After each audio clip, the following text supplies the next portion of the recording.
আসসালামু আলাইকুম, সবাইকে স্বাগত জানাচ্ছি বিডিভিউজ ইনফোটেনমেন্টে। আপনাদের সঙ্গে আছি আমি সুরভি দিবা।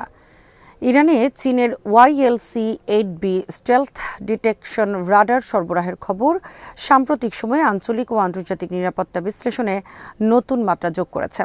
একাধিক সূত্রের বরাতে প্রকাশিত তথ্যে বলা হচ্ছে, ডেসিমিটার ফ্রিকোয়েন্সিতে কাজ করা এই 3D রাডার সিস্টেম ইতোমধ্যেই ইরানের কাছে পৌঁছেছে এবং দেশটি একাধিক ইউনিট গ্রহণ করেছে। যদিও বেইজিং কিংবা তেহরান আনুষ্ঠানিকভাবে বিষয়টি স্বীকার করেনি, তবুও প্রযুক্তিগত সক্ষমতা, কৌশলগত বাস্তবতা এবং সাম্প্রতিক ভূরাজনৈতিক প্রেক্ষাপট বিবেচনায় এই তথ্যকে একেবারে উড়িয়ে দেওয়ার সুযোগ কম বলেই মনে করছেন বিশ্লেষকরা। যদি এই সরবরাহ সত্য হয়ে থাকে, তবে এটি ইরানের দীর্ঘদিন ধরে আলোচিত তুলনামূলকভাবে দুর্বল বিমান প্রতিরক্ষা ব্যবস্থাকে উল্লেখযোগ্যভাবে শক্তিশালী করতে পারে এবং মধ্যপ্রাচ্যে স্টেলথ বিমান নির্ভর আকাশ অভিযানের হিসাব নিকাশে বড় ধরনের পরিবর্তন আনতে পারে। আরও বিস্তারিত থাকছে ওয়াহিদ ফারুকীর প্রতিবেদনে।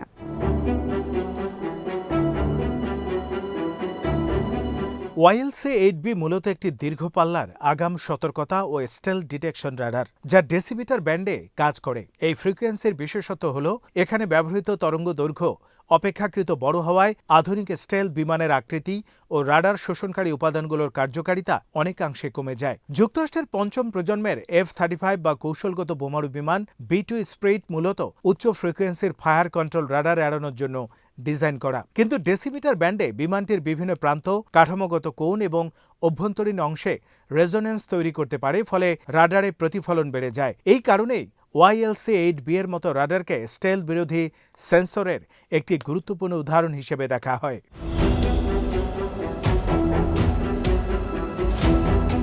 প্রকাশিত তথ্য অনুযায়ী YLC-8B এর ঘোষিত ডিটেকশন রেঞ্জ প্রায় 700 কিলোমিটার, যদিও কার্যকর বা এফেক্টিভ অপারেশনাল রেঞ্জ ধরা হয় আনুমানিক 350 কিলোমিটার। এই পরিসর ইরানের মতো ভৌগোলিকভাবে বড় ও কৌশলগতভাবে গুরুত্বপূর্ণ দেশের জন্য অত্যন্ত তাৎপর্যপূর্ণ। পারস্য উপসাগর, হরমুজ প্রণালী, ইরাক ও আফগানিস্তান সীমান্ত এবং দক্ষিণ আরব সাগরের দিক থেকে আসা যে কোনো আকাশ হুমকি অনেক আগেই শনাক্ত করার সুযোগ তৈরি হয়। এর ফলে ইরান শুধু প্রতিক্রিয়াশীল অবস্থানে না থেকে আগাম প্রস্তুতি নেয়ার সক্ষমতা বাড়াতে পারে।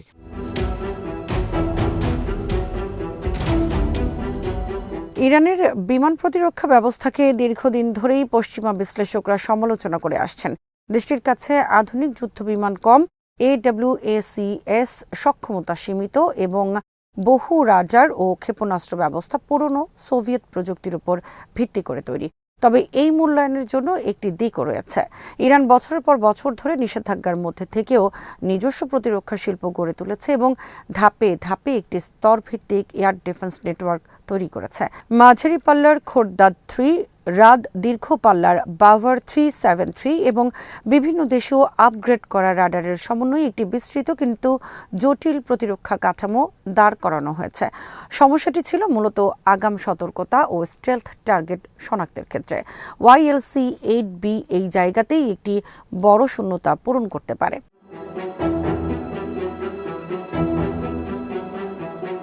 স্টেলথ বিমান শনাক্ত করা মানেই যে সেগুলোকে সহজে ভূপাতিত করা যাবে, বিষয়টি এমন নয়। কিন্তু আধুনিক আকাশ যুদ্ধে দেখতে পাওয়া নিজেই একটি বড় সাফল্য। একটি স্টেলথ প্ল্যাটফর্ম যদি জানে যে সে পুরোপুরি অদৃশ্য নয়, তাহলে তার মিশন প্রোফাইল বদলাতে হয়। আরও বেশি ইলেকট্রনিক ওয়ারফেয়ারের সহায়তা লাগে, ডিকয় ব্যবহার বাড়াতে হয় এবং আক্রমণের সময় ও পথ নির্বাচন আরও সতর্কভাবে করতে হয়। এর ফলে অপারেশনের খরচ বাড়ে, ঝুঁকি বাড়ে এবং রাজনৈতিক সিদ্ধান্ত গ্রহণেও দ্বিধা তৈরি হয়। ইরানের ক্ষেত্রে এটি বিশেষভাবে গুরুত্বপূর্ণ, কারণ দেশটি বরাবরই তার প্রতিরক্ষা সক্ষমতাকে কৌশলগত প্রতিরোধ বা ডিটারেন্স হিসাবে ব্যবহার করে এসেছে।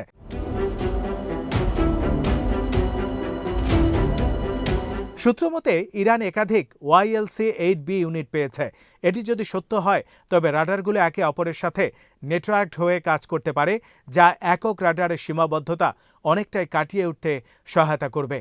আধুনিক রাডার যুদ্ধের বাস্তবতায় কোনো সেন্সরই একা কাজ করে না। তথ্য আদান প্রদানের মাধ্যমে একটি সমন্বিত কমান্ড অ্যান্ড কন্ট্রোল সিস্টেম গড়ে তোলা হয়। ইরান যদি চীনা এই রাডারকে তার নিজস্ব C4ISR কাঠামোর সাথে সফলভাবে একীভূত করতে পারে, তবে এটি শুধু বিমান নয়, ক্রুজ মিসাইল ও সম্ভাব্য ব্যালিস্টিক মিসাইল সতর্কতার ক্ষেত্রেও বাড়তি সুবিধা দেবে।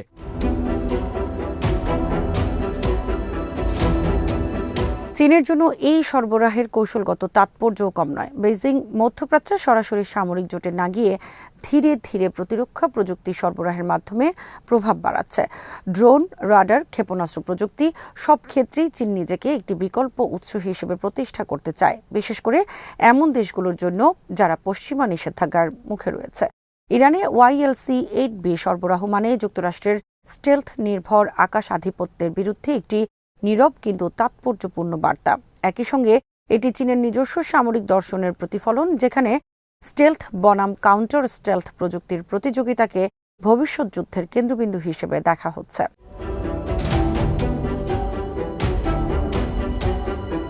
মধ্যপ্রাচ্যের আঞ্চলিক নিরাপত্তা প্রেক্ষাপটে এই রাডারের সম্ভাব্য প্রভাবও গভীর। ইসরায়েল ও যুক্তরাষ্ট্র দীর্ঘদিন ধরেই ইরানের পারমাণবিক ও সামরিক অবকাঠামোকে সম্ভাব্য লক্ষ্য হিসেবে বিবেচনা করে এসেছে। এই ধরনের পরিকল্পনায় স্টেলথ বিমান গুরুত্বপূর্ণ ভূমিকা রাখে, কারণ এগুলো প্রতিপক্ষের আকাশ প্রতিরক্ষা ভেদ করে নির্দিষ্ট লক্ষ্যবস্তুতে আঘাত হানতে সক্ষম। কিন্তু ইরান যদি আগাম পর্যায়ে এই বিমানগুলোর উপস্থিতি শনাক্ত করতে পারে, তাহলে আক্রমণের সাফল্যের হার কমে যেতে পারে বা অন্তত ঝুঁকি উল্লেখযোগ্যভাবে বেড়ে যায়।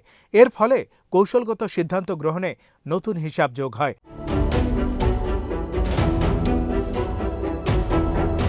তবে সীমাবদ্ধতার কথা উল্লেখ করা জরুরি। ডেসিমিটার ব্যান্ড রাডার সাধারণত লক্ষ্যবস্তুর সুনির্দিষ্ট পরিচয় বা ফায়ার কন্ট্রোল মানে ট্র্যাক দিতে পারে না। ইলেকট্রনিক জ্যামিং, ডিকয় এবং সাইবার আক্রমণের মাধ্যমে এই ধরনের রাডারকে বিভ্রান্ত বা অকার্যকর করার চেষ্টা করা হতে পারে। যুদ্ধের সময় এগুলোই প্রথম দিকের লক্ষ্যবস্তু হতে পারে, কিন্তু ইরানের প্রতিরক্ষা দর্শন বরাবরই সহনশীলতা ও বিস্তৃত মোতায়েনের উপর ভিত্তি করে গড়ে উঠেছে।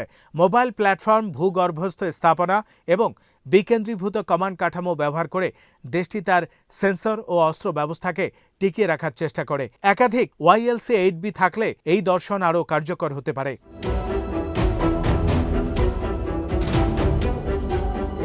সব মিলিয়ে ইরানে YLC-8B স্টেলথ ডিটেকশন রাডার সরবরাহের খবর সত্য হলে তা শুধু একটি সামরিক সরঞ্জাম হস্তান্তরের ঘটনা নয়, বরং আঞ্চলিক শক্তির ভারসাম্যে একটি সূক্ষ্ম কিন্তু গুরুত্বপূর্ণ পরিবর্তনের ইঙ্গিত। এটি ইরানের বিমান প্রতিরক্ষা ব্যবস্থাকে দৃশ্যমানভাবে শক্তিশালী করতে পারে, স্টেলথ প্রযুক্তির কার্যকারিতা নিয়ে নতুন প্রশ্ন তুলতে পারে এবং মধ্যপ্রাচ্যে আকাশ অভিযানের পরিকল্পনাকে আরও জটিল করে তুলতে পারে। একই সঙ্গে এটি চীনের ভূরাজনৈতিক কৌশল ও প্রযুক্তিগত উচ্চাকাঙ্ক্ষার একটি স্পষ্ট উদাহরণ হিসেবে বিবেচিত হবে, যা ভবিষ্যতে এশিয়া ও মধ্যপ্রাচ্যের নিরাপত্তা চিত্রে দীর্ঘমেয়াদী প্রভাব ফেলতে পারে। আজ এখানেই শেষ করছি। সমরাস্ত্র, প্রতিরক্ষা ও কূটনীতির নানা তথ্য জানতে চোখ রাখুন বিডি নিউজ ইনফোটেইনমেন্টে। চ্যানেলটি ভালো লাগলে সাবস্ক্রাইব করুন। আল্লাহ হাফেজ।